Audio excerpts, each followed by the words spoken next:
New world order کو جوتے کی نوک پہ رکھتے ہیں، امریکہ کا نیو آرڈر اس کے بوتھے پہ مار رہے ہیں اور بتا رہے ہیں ہماری گردنیں مدینے کے تاجدار کے نظام کے سامنے جھک گئی ہیں۔ پاکستان کا مطلب کیا؟ لا الہ الا اللہ۔ پاکستان کا مطلب کیا؟ لا الہ الا اللہ۔ پاکستان کا مطلب کیا؟ لا الہ الا اللہ۔ پاکستان کا مطلب کیا؟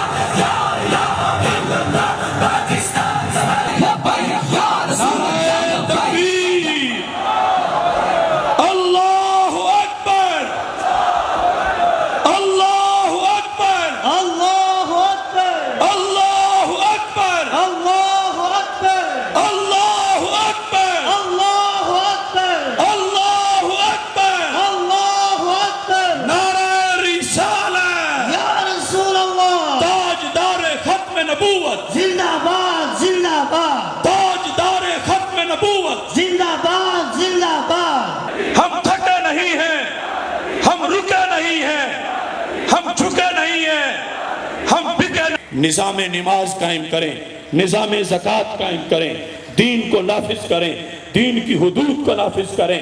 تو شکر یہ تھا کہ پاکستان بنتے ہی اگلے دن نظام مصطفیٰ صلی اللہ علیہ وسلم آ جاتا۔ افسوس یہ ہے اگلے دن بھی نہ آیا، اگلے سال بھی نہ آیا، 70 سال گزر گئے ناشکری کے اندر۔ تو پھر کیا ہوا؟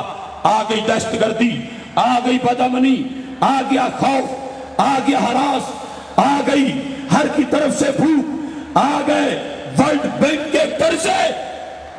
تو آج تم اگر پوچھو کہ پاکستان کے مسئلے کا حل تمہیں کوئی امریکی سکالر بتائے، تمہیں کوئی برطانوی سکالر بتائے، تمہیں کوئی آکسفورڈ اور کیمبرج کا پڑھا ہوا بتائے، نہیں، وہ پاکستان کے لیے خود بیماری ہے، وہ پاکستان کی بیماری کا علاج نہیں ہے۔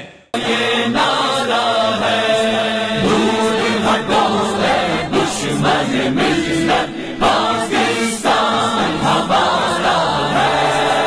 ہم ہیں اہل سنت، ہم نے پاکستان بنایا تھا، ہم نے ہی انگریز یہاں سے انگلستان بھگایا تھا۔ ہم ہیں اہل سنت، ہم نے پاکستان بنایا تھا، ہم نے ہی انگریز یہاں سے انگلستان بھگایا تھا۔ ہم نے ہی وہ پرچم تھاما جس پر چاند ستارہ ہے۔ دور ہٹو ہے دشمن ملت، پاکستان ہمارا ہے۔ جاگ اٹھے ہیں اہل سنت، جاگ اٹھے ہیں اہل سنت، گونج اٹھا یہ نعرہ ہے۔ دور ہٹو ہے دشمن ملت، پاکستان ہمارا ہے۔ نعیم الدین امیر ملت، بوالحسنات کو یاد کرو، بنارس کانفرنس کی قدر و قیمت کا احساس کرو۔ نعیم